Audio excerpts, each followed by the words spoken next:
This is the MLW Radio Network. Hey, Meanie. Yes. Before we start the show today, can I get a round of applause? Today, I'm excited to announce that Manscaped has launched their Ultra Premium Collection. Believe it or not, it's for your not-so-private parts. Talking about a leveled-up hygiene routine with your favorite manly scent. This is an all-in-one skin and hair care kit for the everyday man and covers you literally from head to toe. Manscaped is trusted below the waist. Now trust them with the rest. Join the 4 million men worldwide. 4 million men. Holy shit. Who trust Manscaped by going to manscaped.com for 20% off plus free shipping with the promo code MINDMeanie. Now, Meanie, we know how essential the Manscaped Lawnmower 4.0 is for that precise trim below the waist. Their advanced skin-safe technology reduces cuts to your most delicate areas, but now you can enhance the perfect grooming routine with their Ultra Premium Collection. Meanie, tell me about how this Ultra Premium Collection has worked for your little John and Eastside boys. Oh, man. I never have to worry about being embarrassed in those most intimate of moments.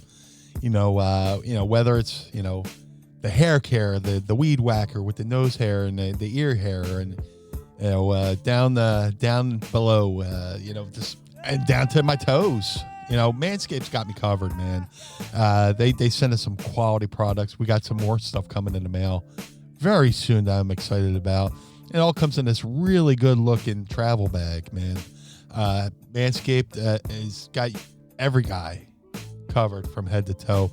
And I don't know if I'd be as presentable as I am today without Manscaped.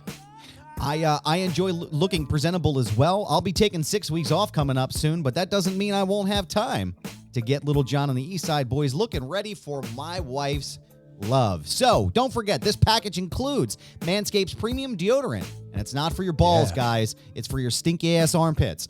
This deodorant dries clear. It's aluminum-free, and it smells like their signature scent. Their hydrating body moisturizer. If you have tattoos or you have issues with dry skin like I do, it's designed to keep your skin feeling fresh, clean, and smelling good. The body wash, you lather it up. It's got the infused aloe vera and sea salt. It's the shower gel with the 2-in-1 conditioner and shampoo to clean your scalp. Plus, it's got a free gift. It's a 3-pack set of lip balm that's made with ingredients like vitamin E, peppermint, and eucalyptus oil to keep your chappers feeling moist. That's 4 products and a gift inside of this collection, which is an incredible score. But the best part is, Blue Meanie, that these products are cruelty-free, paraben-free, vegan-friendly, and dye-free. The best ingredients you can find with zero compromise. Getting dressed afterwards is optional enough, you know what I mean? Wear one great scent all day long. Get that Ultra Premium Collection hot off the shelves right now. Plus, you can get 20% off plus free shipping with the promo code MINDMeanie at manscaped.com. That's 20% off plus free shipping with the promo code MINDMeanie at manscaped.com. The power of attraction is now in a bottle thanks to Manscaped. And Meanie, I want to thank Manscaped for sponsoring the show again this week. Thanks for keeping us presentable, and thanks for keeping the lights on. Yes, sir.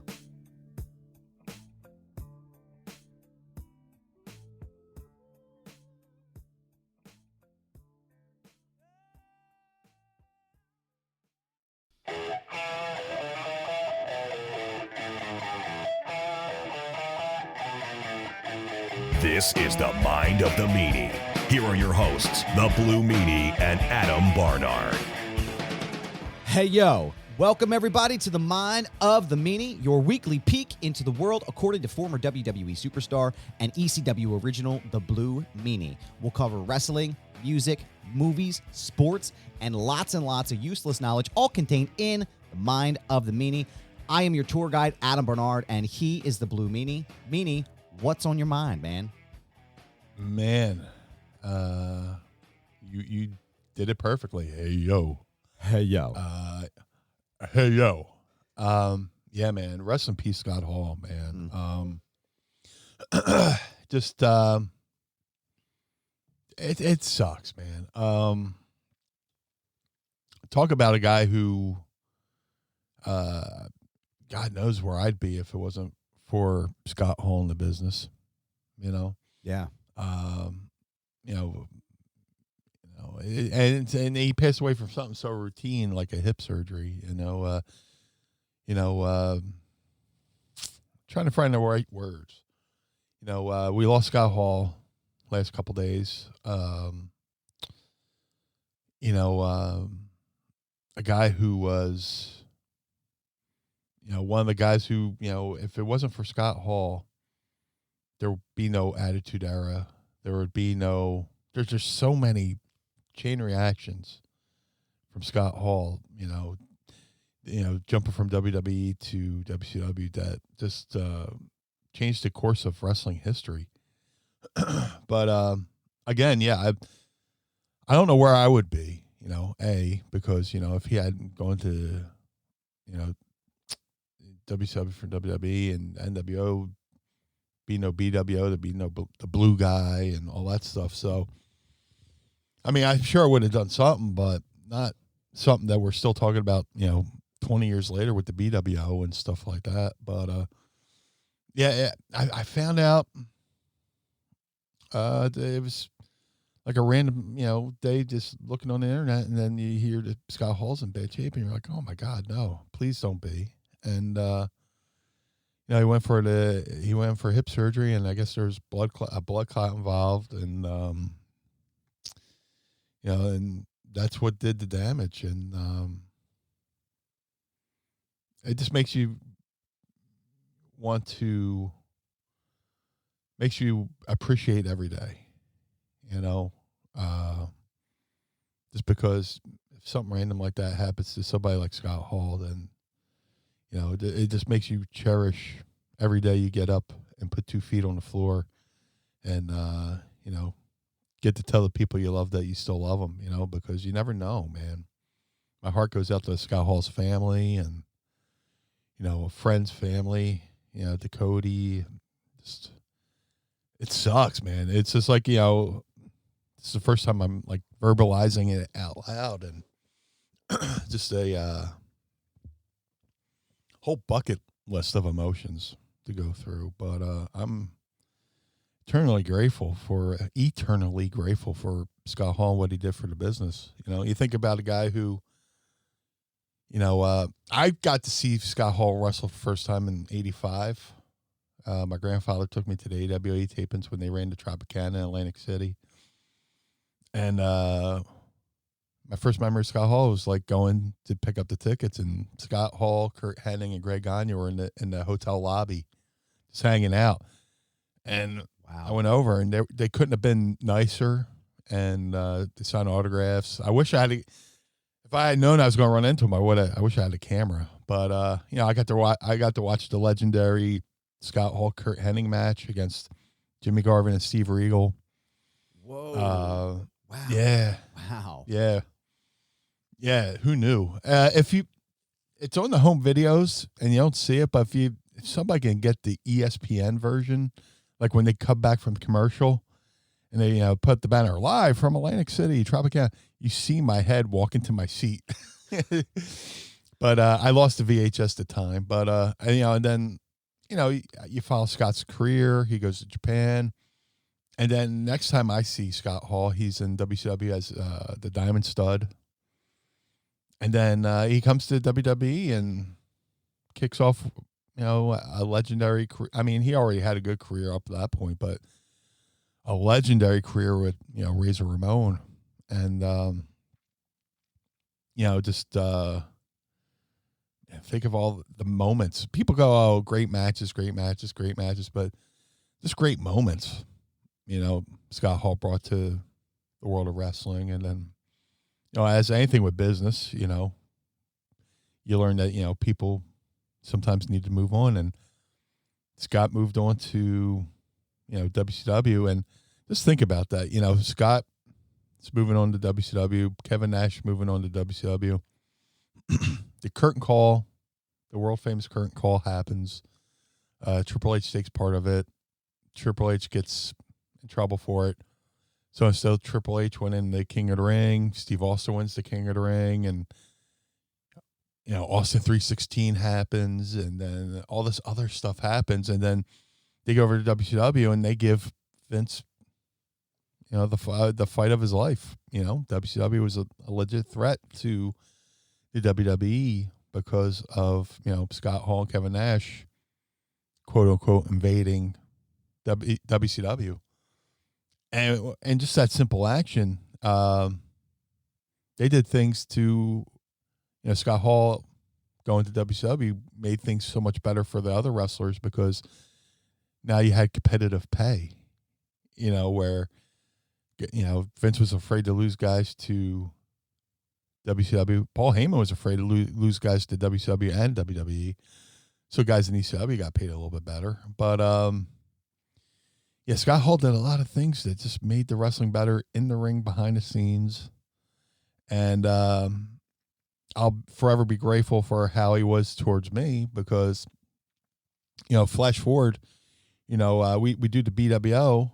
And then, I'd always met like X-Pac, and I was like, hey, man, I hope those guys didn't mind. And X-Pac's like, nah, but you never really know. So I run into Kevin. Kevin comes into ECW for a loop, which somebody just posted the video of his entrance in Poughkeepsie. And it just, both nights, it blew off, the roof blew off the building, but that one in Poughkeepsie in particular was just so loud. And I saw Scott, and this is around the time where I had lost a lot of weight. I went from like 390 to 240. And I said hi to Scott. He said hi to me and kind of walked off. I was like, ooh, I wonder if he's mad. Because wrestlers are paranoid. And he comes back and he's like, hey, man, I didn't know that was you. Because I was skinny meanie. He's like, yeah, man, I thought you were kind of mad about the BW. He's like, absolutely not. He was like, no. And Scott told me, he was like, well, I knew, after WCW shows, they would just find a local place or go back to the hotel and look for wrestling on TV. And they would watch ECW, whether at a bar or at a hotel or whatever, in the room or whatever. And he was like, you know what? I used to tell Kevin all the time, well, since he's me and it's the Blue World Order, I should be the leader of the NWO, the New World Order. And, just use me to, rib Kevin and stuff like that. So he was very generous, very kind about it. And there was like an ECW themed convention years later, I want to say in Allentown. And Scott was there. They brought out a bunch of the ECW talent. They had a ring set up at the convention. Little intro with, a bunch of the wrestlers with Joey Styles and all that stuff. And we come out, and Scott's at a vendor's table, and he just runs over to the guardrail and we both do the Razor Ramon, point to yourself and then out thing. And I threw him a BWO shirt, and he caught it, and he, pulled it up to his chest, and we had that little moment, which is pretty cool. It's out there somewhere on YouTube, on the YouTubes. But when I paid my respects to him on the social medias, I posted that photo. George Dehanis took that photo, and yeah, man, just a wild range of emotions because everything was up and down.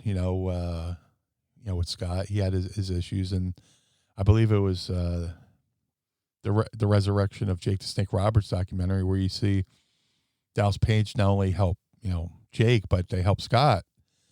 And I made sure a point to let Scott know, hey, he was like, he was doing his praises of Scott Hall, and I told Dallas, I was like, hey, man, if it wasn't for you and your loyalty and respect for the people who helped you, you're the reason why we had more years with Scott Hall. So thank you, and thanks to Dallas Page for help keeping Scott around. When Scott needed a hip before, they raised money to get Scott a new hip, and then I guess he was having problems with the other one, and unfortunately, there's complications from that surgery, and Scott's gone, and it sucks. It sucks for his family. It sucks for the legions of fans who love and respect him. It sucks for future generations of wrestlers who get to pick from that tree of knowledge that Scott Hall has. He one of the best minds in the business. I know that people say that a lot about a lot of people, but Scott Hall, definitely one of the best minds of the business. Right up there with Raven and Paul Heyman and stuff like that. So, but yeah, man. Thank you, Scott Hall, for all your contributions. Thank you for your kindness to me. Just a kid from born in Philly, grew up in Jersey, grew up watching wrestling, and got a chance to. I met Scott Hall in 1985, and then in 1996, 11 years later, I'm doing a parody of him. Yeah, that's insane. And then one of the best things in my career with the BWO, and that's because of him and Kevin and the NWO. So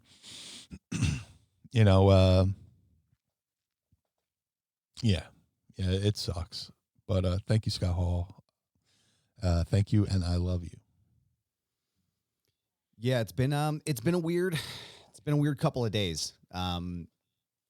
I remember the first time I watched Razor Ramon on television. I guess that would have been 92. So I was probably 7 or 8 at the time. Mm-hmm. And the character was just like, oh my God. Like, I just remember being on the playground pretending I had a fake toothpick and I was, carve you up, Chico, and like, every kid that grew up in the 90s wanted to be Razor Ramon. And the first wrestling event my dad ever took us to, which I think I mentioned on the show before, but it was September of 92 at the Spectrum. And the main event was Razor Ramon versus Randy Savage. Nice. And oh my God, dude, I remember the pyro and the, because they used to go like kind of all out for the Spectrum. They would do like a big production with it. And man, I just remember being, even when he was a heel, like he was just absolutely fantastic. And yeah, I mean, honestly, like it's hard to understate the magnitude of his contributions to wrestling, because Razor was great, right? Like the character Razor was fantastic, and he was over as hell. Arguably, probably the best wrestler who never held a world title in either promotion. Right. I would say arguably, if not the top, then definitely in the top 3. Yeah. And then he jumps to WCW. And if that doesn't happen, like you said, I mean, if that doesn't happen, we're not sitting here talking. We're not talking about the business. Who knows what the business would have looked like now? Yeah. And I got a chance to tell this story on Busted Open. I called in. Shout out to friends of the show, Bully Ray and Dave LaGreca. They did a great program the other day about Scott Hall before he passed. And I called in, and I tell this story a lot. My brothers and I, we drove to Monroeville, which is in Pittsburgh, on the outskirts of Pittsburgh. We went to an event out there. It was a Comic-Con of some kind, and the Outsiders are there. And my brothers are like, "Yeah, let's do this. Let's go. Let's go meet the Outsiders." Right? So we drove like 4 hours out there. It was just an amazing road trip with my brothers, and we get there, and my brother Matt has like no fear, right? Like if you ever meet him, he just like walks right up to people, and he just starts talking, right? So there's Scott Hall at the table. He's just sitting at a vendor table, just hanging out on his phone. And Matt walks right up to him and just starts up a conversation, right? So David, my little brother, and I, we walk over and we start talking to him. And he's just the coolest fucking guy. Like he's just standing there talking about his matches with Bret Hart. And he's talking about Hulk Hogan. And he's talking about something. And what did I ask him? I think I asked him about because I didn't know what to ask. I mean, it's Scott Hall, right? Like I'm kind of starstruck now. I won't lie. And I asked him, like, what did you think? Like, what did you think about the fake razor? Because like, I've always wanted to ask you that. Like, what was going through your head? And, oh man, I thought it was ridiculous. I thought it was the fucking dumbest thing I've ever seen. And he starts talking about it, right? And then the security guard walks over, and they're getting ready to boot us out. Oh no, man. Hey, leave them alone. These guys are cool. They're all right. It's fine. It's fine. We ended up standing there talking to him for about 15 minutes, right? So then he calls Kevin Nash over. Great. He's like, "Yo, Big Kev, remember when they brought those guys out? Remember when they brought fake Diesel?" And they're telling us the story about how they like threw contracts in front of him and all like this. And it was just this super cool experience to get to chat and get to like pick his brain a little bit. Couldn't have been nicer. Couldn't have been more like welcoming. And I always try to tell people that I meet, like even on my show, like at the end of my conversations and stuff, I always try to tell people like, listen, like your impact on my life cannot be understated. And I just wanted to say thank you, because I'm going to use this opportunity now to tell you that, because I think it's important. And the fact that I got the opportunity to tell him that was, and how much it meant how much it looked like it meant to him, and all the people that were in the line. I mean, it was the line wrapped around the fucking place. Yeah. But that was probably the coolest interaction I've ever had with meeting somebody like that. And I'm actually looking at the picture right now on the wall. It's signed by both of them, and it's me and my brothers and the outs. It was just a wonderful time. And yeah, it's been rough, man. It's been a rough couple of days thinking about how much he meant to us as fans and how much he meant to the business and how important he really was to everything that's happened right now. And, 63 is still really young. There's still a lot left in the tank, and it's a shame. It really is. And there's nothing else to say, but how sad it is. And, I don't really know what else to say, but I'm excited to know that he was hyped about the Blue World Order, because I would imagine that would have been something you would. I mean, if it were me, like if I were you, I'd be like, oh, I don't know, is he is he upset? Like, you never know. Just like you always hear how Coolio hated that Weird Al did, Gangsta or Amish Paradise. Basically, it's like I told him not to do the song, but he did it anyway. And you're like, oh shit. Is Razor mad or Scott mad? But nah, he couldn't have been more welcoming. And anytime you see him, he would just, dude, I worked one of the early TNA shows, and like he was the first person to come up. Hey man, how you doing? Because he was backstage and stuff like that. Just one of the guys, man. I mean, it's like a genuine guy. Like the fame never got to him. The money never got to him. You always heard stories of how he's making all this money in WCW, and he's still driving a beat up pickup truck, just very down to earth, nothing really got to him. And one of the coolest motherfuckers too. I've been watching all the, I've been looking at all the tributes on social media. And I swear to God, there's the one where all the NWO's in the ring, and they do the too sweet, and then some idiot throws a beer and nails him right in the head. Yeah. And Scott totally doesn't even acknowledge it. Yeah. And he just goes through and fixes his hair, just like, cool as a motherfucker, still doing the, giving the face to the camera. Like, you wouldn't even have known that he got hit, just like lobbed Totally with sold it perfectly. Yeah. Coolest motherfucker on the fucking planet. Sold it, man. Yeah. And dude, look at all these ladder matches nowadays, him and Sean with the ladder match, at WrestleMania 10. And then I got to see, I went to SummerSlam in Pittsburgh, where they had another match, and I was, everybody talks about the WrestleMania 10 match, but their SummerSlam match was pretty damn good too. Yeah. So yeah. It's very cool, man. Very cool experiences, very cool. I've had great experiences with him as a fan, as a wrestler. And then just to go back and watch, him evolve, and that's an important thing too, to evolve in the business, right. Whether it's, learning more or changing your look up and stuff like that, and just continue to be relevant. And he was always relevant, Yeah. Yeah. Whether coming up or, behind the scenes, you see all the guys, posting photos with him when he would go down to the performance center to help, coach people and stuff like that. And he always gave back. He gave more to the business than the business gave to him. So, oh man, this sucks. Yeah. I was just thinking about it too. It's like,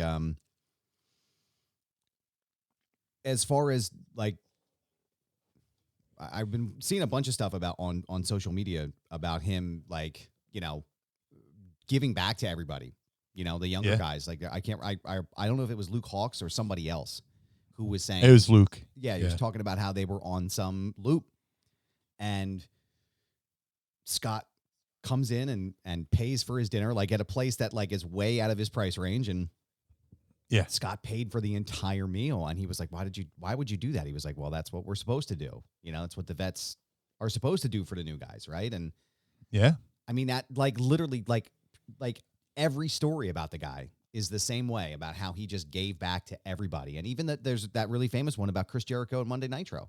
You know, when he lets Jericho win the match. He's like, roll me up and pin me. Bischoff goes and he's in the back, and Bischoff's like, what the fuck was that? He was like, well, do you not watch your product? Like, do you not hear the crowd over for him? He's like, I just made him, you know? Yeah. What a shame. I feel very sad, you know, and I there's a couple things I think I wanted to mention here too. It's like, you know, I didn't know Scott Hall at all other than meeting him that time, but I feel this sense of sadness about another part of my childhood and another like pillar in my life, you know, and I said it on my social media too. Like when you come from a broken home, like these people that you watch on TV, these people that entertain you become like these pieces of happiness in your life, right? This like really bright light, and they become pillars in your life. And Scott Hall was one of those people for me. And when he like, you know, now that he's gone, it's like, fuck, man, this is, you know, it's just another part of that part of who you are is gone now. And it's weird, you know, even though you never knew the guy, you felt like you did because you were watching him on a TV. And I think people struggle with that. People struggle with this idea that like, you shouldn't feel sad or you shouldn't cry or you shouldn't have emotions about people who have impacted you that way. And that's just not true. You know, like your feelings are valid and they're real and you should experience them. But I think also too, it's important to recognize the fact that like Scott had a lot of demons, but he came out of it. Yeah. He kicked out of that shit, right? It's never too late for people to start over. You know, it's never too late for you to fix the things that are going on in your life. You know, I mean, he like you said, like Diamond Dallas Page was somebody who helped him get through that. And we all got the best version of Scott Hall we could have. And Scott Hall got the best version of Scott Hall that he could get because of that. And I just think it's a great reminder. Like you're not just stuck in one place forever. You know, you're not just stuck in where you are. So, yeah. I mean, you know, I hate those people, you know, you didn't know the guy. Well, fuck you. You know? Right. Dude, when Eddie Van Halen passed away, I was fucking devastated. Yeah. You know? And talk about, you know, wrestling and rock and roll are the same business. You know, just you're on the road, you're battling the demons, you're lonely. You know, a lot of stuff comes from being lonely and being in pain and, you know, the grind of traveling. You know, and Scott Hall said, you know, hey, I'm doing a Christmas show where I'm entertaining other people's kids. My kids are at home without me, you know. That mentally, that wears on you too. But just, you know, these people are just much a part of your life as anything else. You know, for me, pro wrestling was the ultimate escapism, you know. Yeah, for sure. I grew up from, you know, not, you know, wasn't a totally broken home. I mean, I didn't know my dad. My dad left before I was born, but I still had a father figure in my life with my grandfather and, you know, my mom and my grandma, my sister. We had a good, you know, good thing. But, you know, I had my issues, my daddy issues. You know, what the fuck's wrong with me? Why didn't he hang around? You know, but you know, I would watch wrestling and all my problems would go away. And you know, Scott Hall was a huge part of my fandom. You know, like I said, I got to watch him wrestle in person for the AWA. And then eventually, you know, when he became Razor, I went to some of those Spectrum shows where he was Intercontinental Champion and, you know, and just, you know, going to be in the NWO, you know, WCW, NWO, and revolutionized the business. You know, I mean, there's a lot of things that revolutionized the business, but like that's the jumping off point, you know, where, you know, Vince had become comfortable, you know, with his product. And now here you got these guys going on TV, you know, introducing, you know, people using the real names and stuff like that. And just, you know, the funny thing, you brought up the fake razor too. You know, that Vince brought up the fake razor, fake diesel. And that brought back a memory of, that was Rick Bogner, who used to wrestle over in Japan. I want to say as Big Titan. And he had a cup of coffee in ECW, and he would just do like the Razor Ramon to Scott Hall thing, you know, mess around in the locker room. And one day, they put him up to, kind of doing that in his ring entrance in ECW. I want to say it was in Allentown. And the boys were watching the monitor and we're all popping and stuff like that. And I think from that it became, because Paul was Paul was working with WWE on the down low. So then all of a sudden, you hear about, Razor Ramon and Diesel coming to, WWE. And it was Rick Bogner. I was like, oh my God, that makes so much sense now. But the story of, Kevin Razor talking about, the WCW, people, standing in a production truck with him. Throwing contracts at them, like, sign it. They're like, all right. As Scott was like, I remember I can see his face. He's like, yeah, man, they threw a contract at me to sign. I'm like, all right. I'm here, man. Like, yeah. So good, man. Such a great story. Yeah.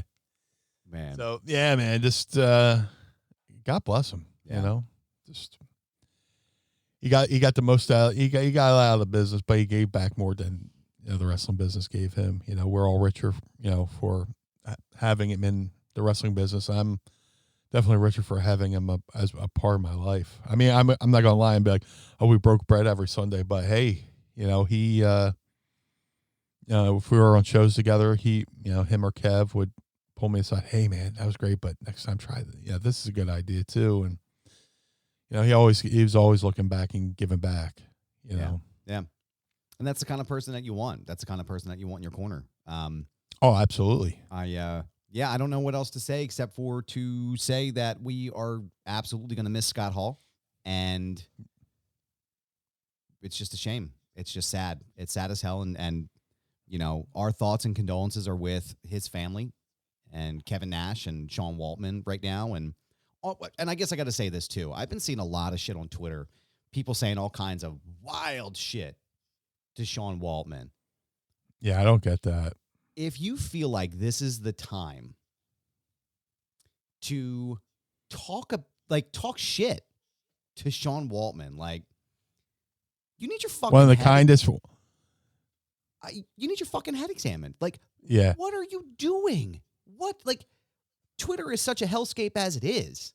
Why, why would you take this time now to police what he is saying or police how he is? Like, I just, it is, I can't wrap my mind around it.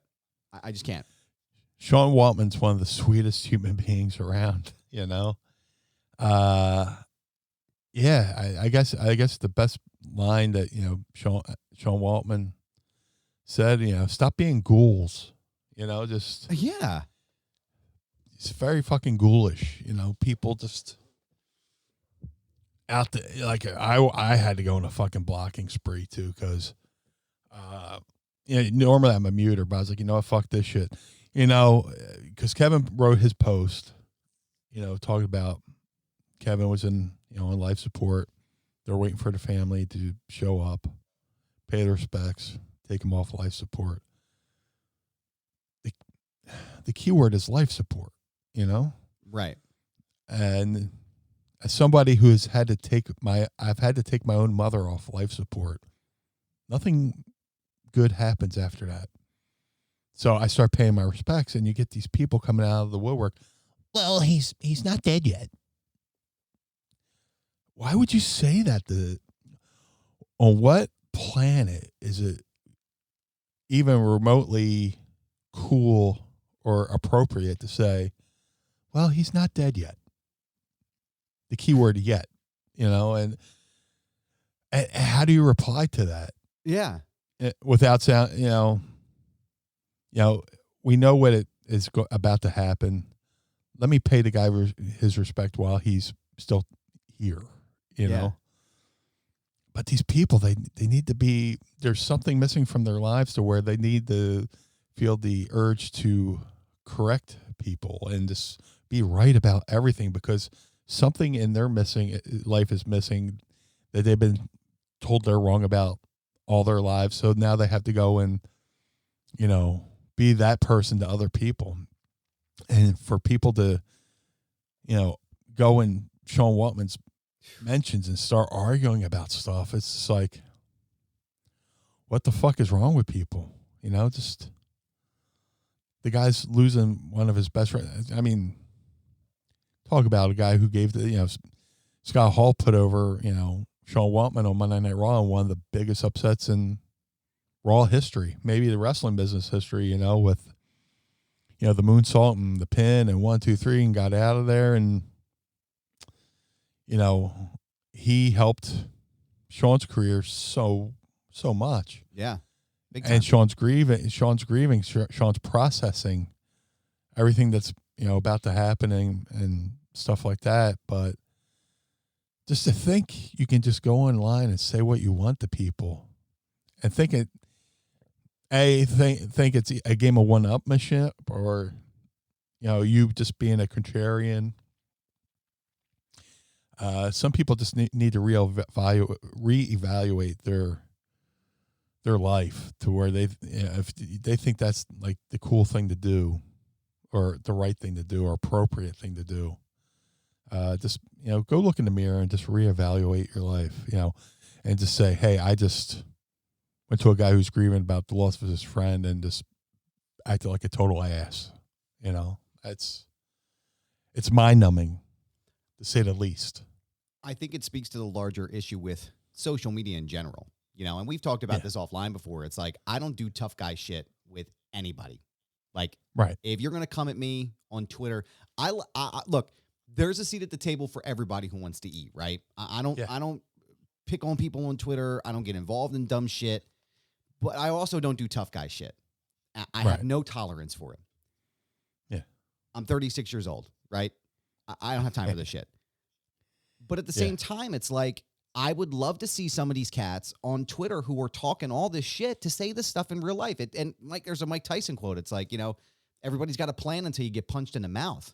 But it's also like, there's a lot of people on social media that are real fucking comfortable saying some dumb shit, knowing that they're not going to get punched in the mouth for saying that. And if anybody, I lost my best friend 10 years ago this year in June. And I couldn't imagine being a notable person and, like, dealing with that at the same time, grieving. Yeah. And having someone be like, well, he's not dead, and you shouldn't say these things because, Scott Hall, like, fuck off. Fuck off. All the way off. Like, literally, fuck off into fucking Jupiter, man. Like, I feel so sad for him and for Kevin to have to, like, put up with that crap right now. And, oh, man, it just drives me fucking insane. I have no time or tolerance for that shit. But, there's no good way to transition from this or to move to another topic without it being weird. But we had to start the show, man. We had to start the show talking about it. And oh, man, I mean, it's huge. Yeah. I mean, I have a BWO belt hangs over my shoulder. It's a commemorative belt, and that's all because there was a new world order. Yeah.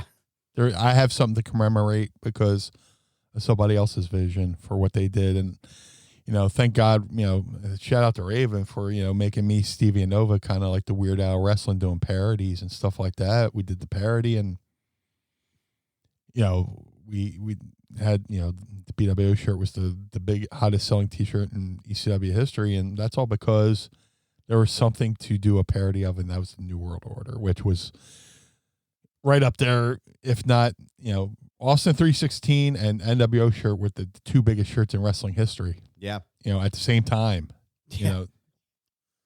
But it's hard to transition, but I mean, we couldn't do this show without saying, "Hey, man, hey yo, thank you, hey yo, thank you, Chico." I will forever be disappointed, though, since we talked about the BWO and the Bullet Club, that we never got the BWO and the NWO, because that shit would have been fucking fantastic. We almost did. Shout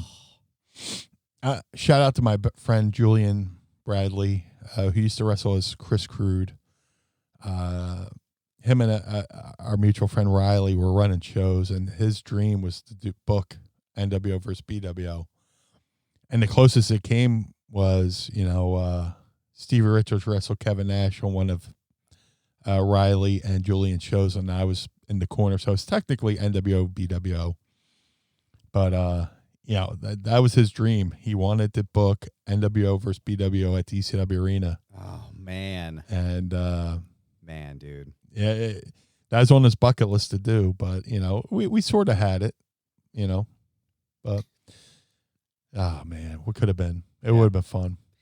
I know that I'm grateful for having the experience to meet Scott Hall and just be in his presence for 15, 20 minutes. And I'm sure it sits on in that same category with you, getting that, validation and that approval from him for something amazing that you did.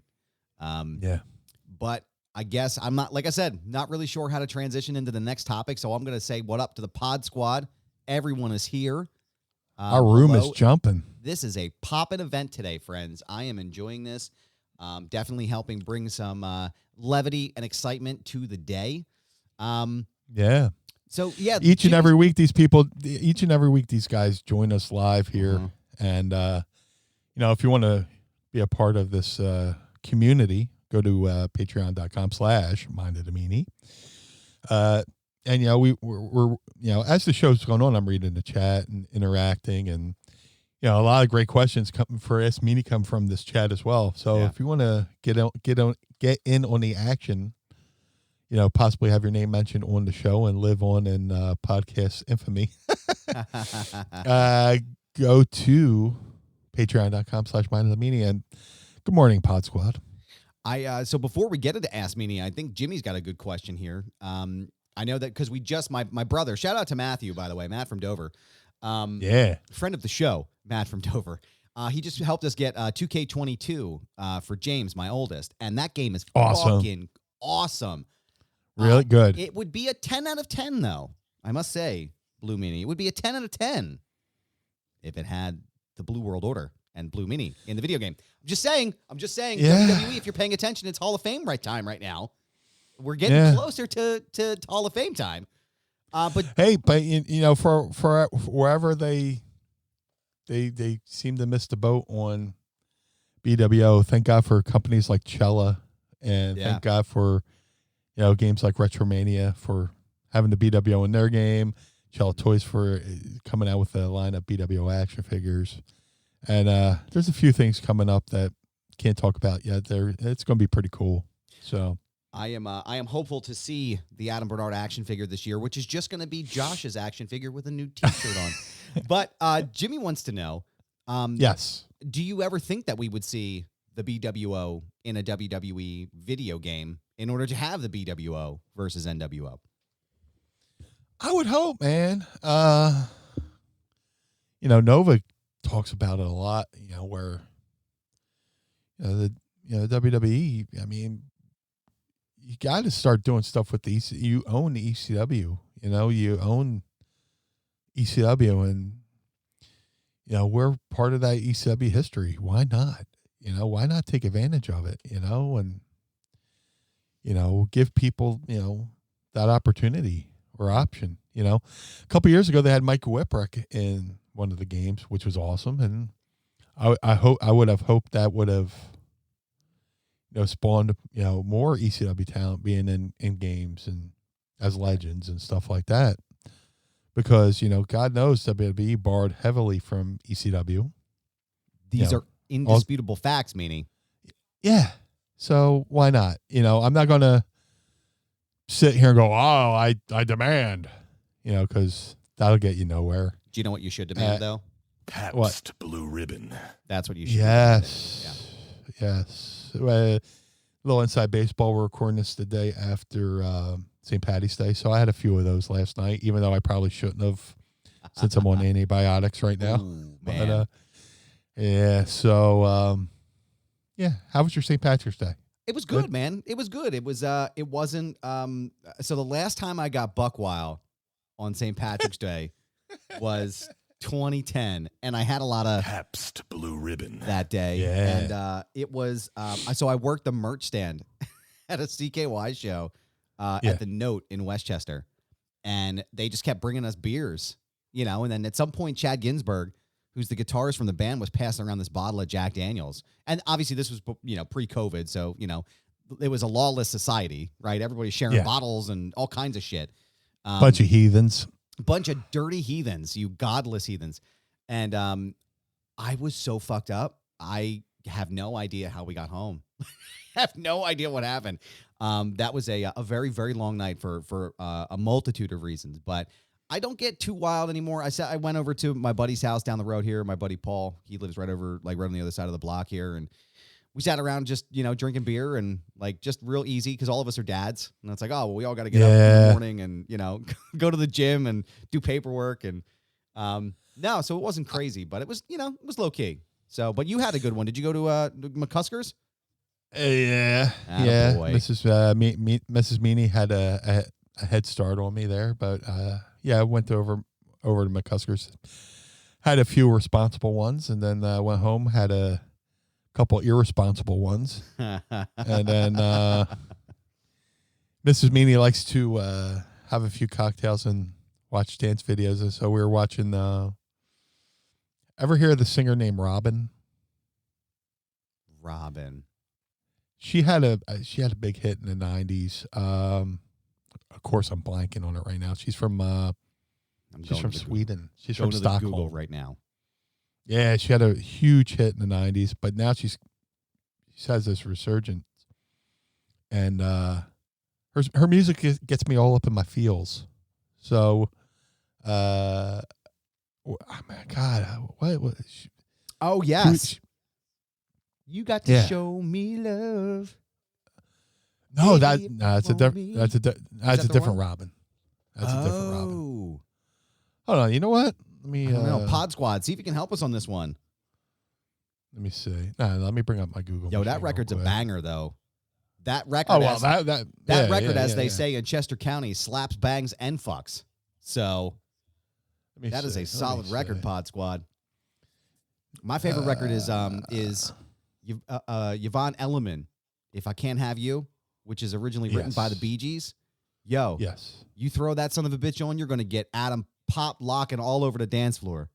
Okay, so you're thinking of, there's another Robin who sings Show Me Love, but then this, let me see. We might have to edit this out. So I was going to say, what we'll do, just put the name in there because we'll get zucked again on YouTube if we play the music again.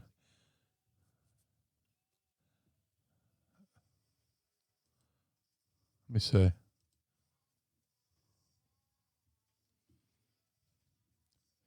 Come on, get to the chorus.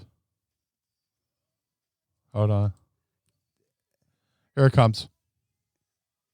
Yes, this is the song. So let me stop that so we don't get zapped. We're going to get zucked. I can't remember what regular air smells like. Sorry. But do you want me, wait, while you're talking, while we're thinking about it, do you want me to play the Carl fart song? He gave me Do you have it? I have it. He sent me like a real like quick thing. Yeah. Let me see if I can find it. Live reaction here with the Pod Squad. Oh my God, it's so good. Hold on, I might have a hold on. I think I got a new one. Hold on, listen.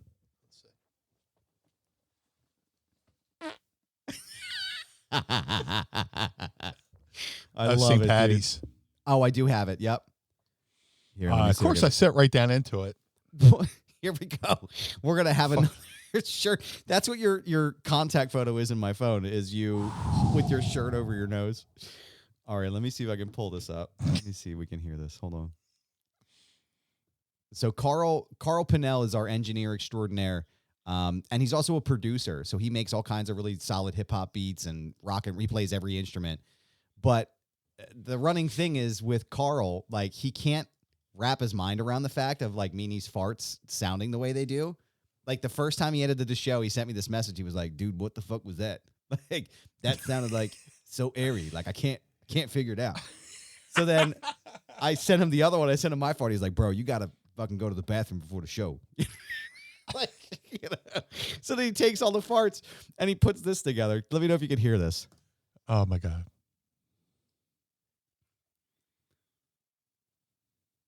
Can't hear it? Nah. All right, hold on one second. Let me see if I can go back. Got to figure out how to pull this up on the show. What is it on your computer? Yeah, actually, you know what? Here, let me put it on the The Roadcaster. Roadcaster. Yeah, it's going to load for a second. But it's basically just a beat made of all your farts and my fart.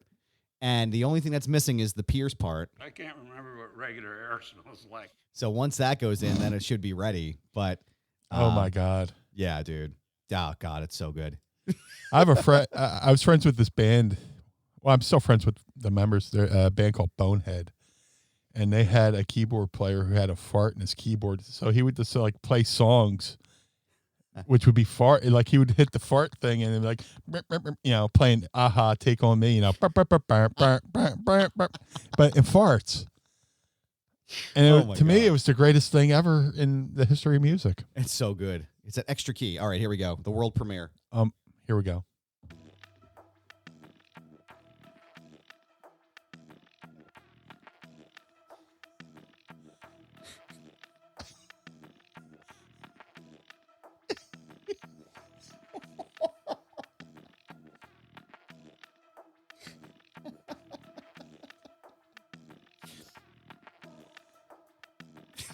The build, man. It's like Steve Austin's theme. Wet fart, Steve Austin.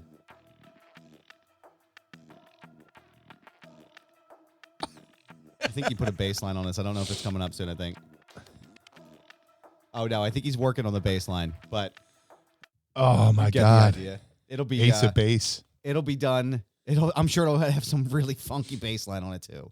So, Oh, my God. That was fucking great. oh man, his you can find him on socials at America's Basement. That's where most of his records are out right now. But Oh, I definitely got to give him a follow then. Oh, Yeah. I think I do follow. yeah, you follow him on Twitter. He's not real active on Twitter as much as he used to be, but he's going to be doing a whole bunch of shit pretty soon. So make sure we'll make sure we reach out to him and get him on the program at some point and get some more beats from him. But Meanie, Yes. are you ready to ask Meanie?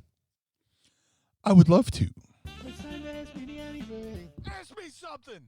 Don't forget to tweet us your questions at Mind of the Meanie using the hashtag AskMeanie, and we will talk about you on the show in a positive way because we don't talk shit. And yeah, let me. I finally remembered to get a seltzer. So Ooh, there you go. am I the only one who remember? Liquid Death, Bury It Alive. Well, Flavored. today you'll be the one with seltzer because I drank mine before I went to the dentist's office because I thought I was going to have work done. So go ahead and crack it for me.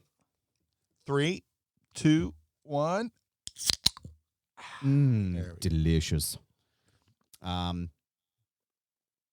See, Anthony Cameron is like, sick beats. No, really, that's rancid. No, Carl is absolutely fantastic. I love his stuff. He's moving to Arizona with his family pretty soon, so he'll be a couple hours behind. But yeah, I'll make sure I'll drop some of his links in the Patreon group, and I'll you guys can check him out. Please. Yeah, Great. Don't forget to become a part of the Pod Squad. Patreon.com/mindofthemeanie. Sign up. You get to see our delightful faces doing the show every week, and you get to ask us questions before anyone else does. So here we go. A couple of questions for you here this week, Meanie. We got a Scott Hall question, so we'll start with that. Mark and Dryden wants to know. Well, I guess we already answered that. When was the first time you both became aware of Scott Hall? So we talked about that already. Well, I sort of kind of fibbed. I said, AWA, but then jarred my memory a little bit. Scott Hall was on NWA Worldwide as a part of a tag team called American Starship. Yes. It was him and Dan Spivey. Yep. He was Starship Coyote, and I forget what Spivey was, but pre-Waylon. But it was so brief. I saw one appearance on NWA Worldwide as a kid, but then eventually, he made his way over to the AWA as well. So, hold on. I might have a new one. Hold on, this got to be a better one. It feels like. Hold on.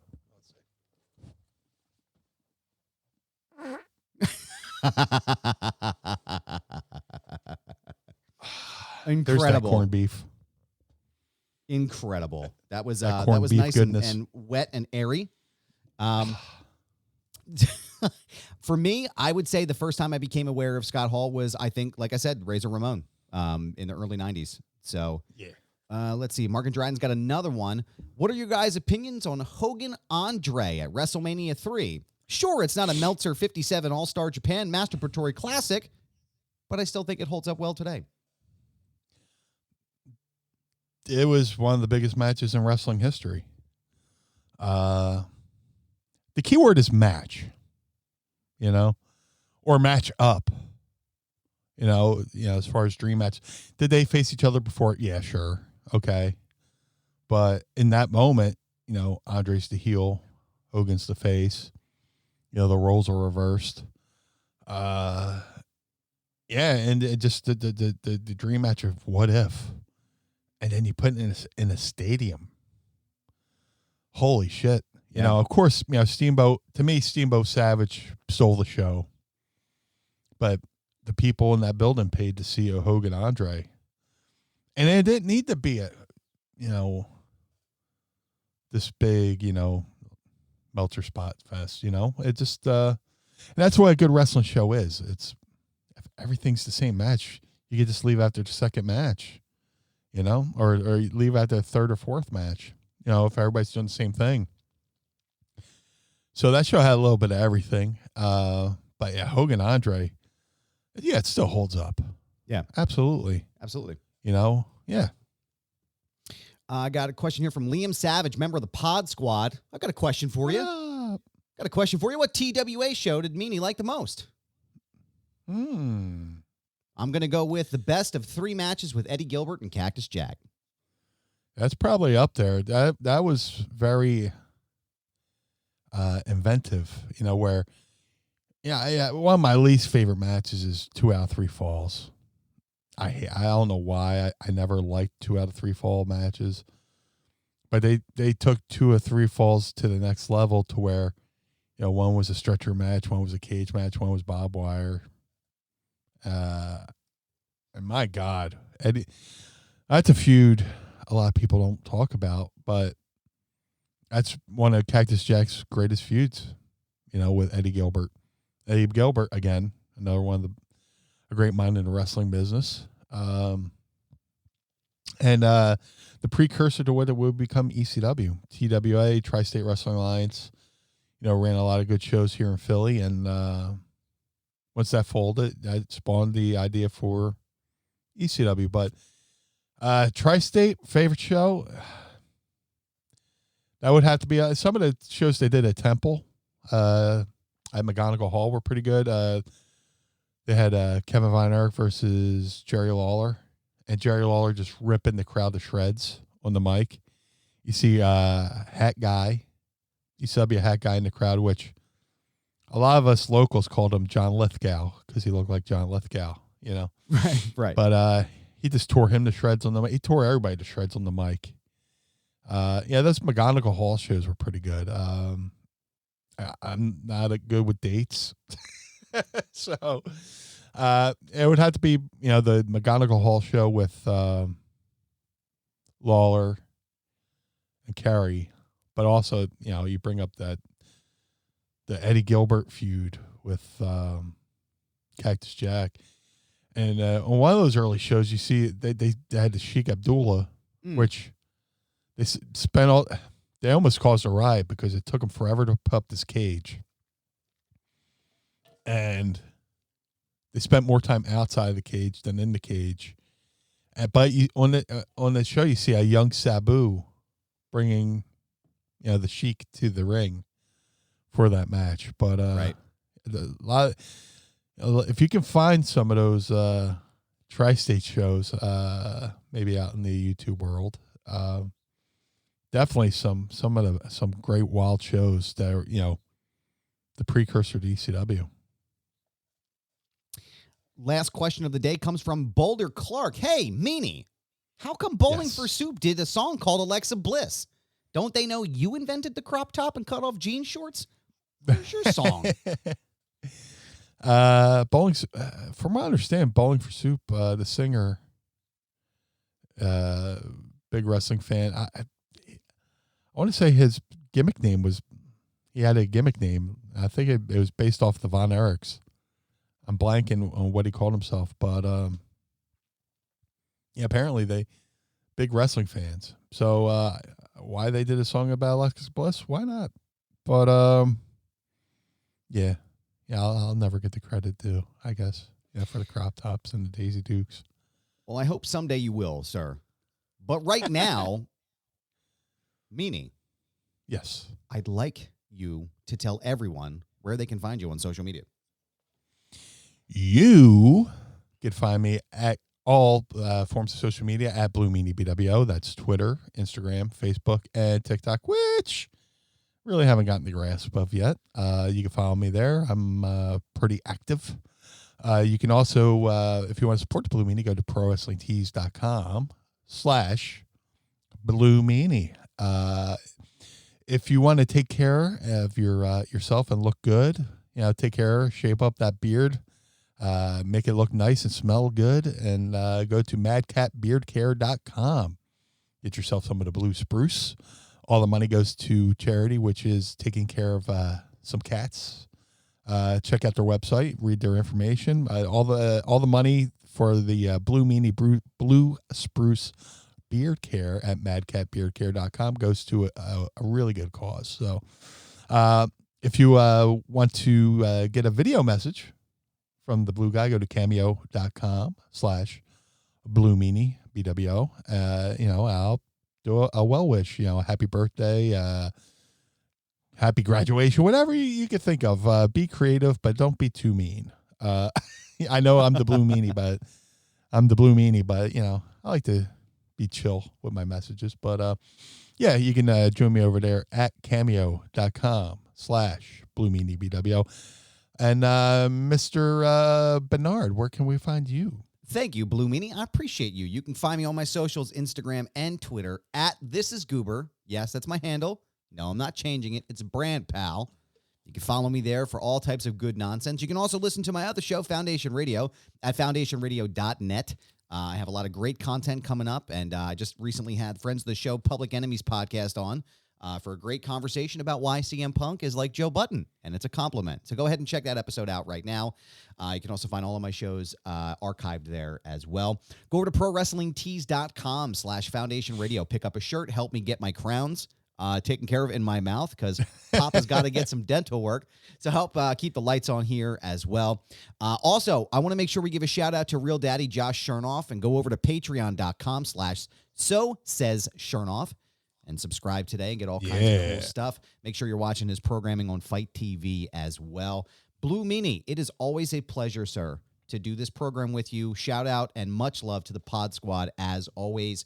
Don't forget, patreon.com/Mind of the Meanie. Go there now. For the Blue Meanie, I am Adam Barnard. Join us again each and every week as we take a trip through the mind of the Meanie. Blue World Order. Peace.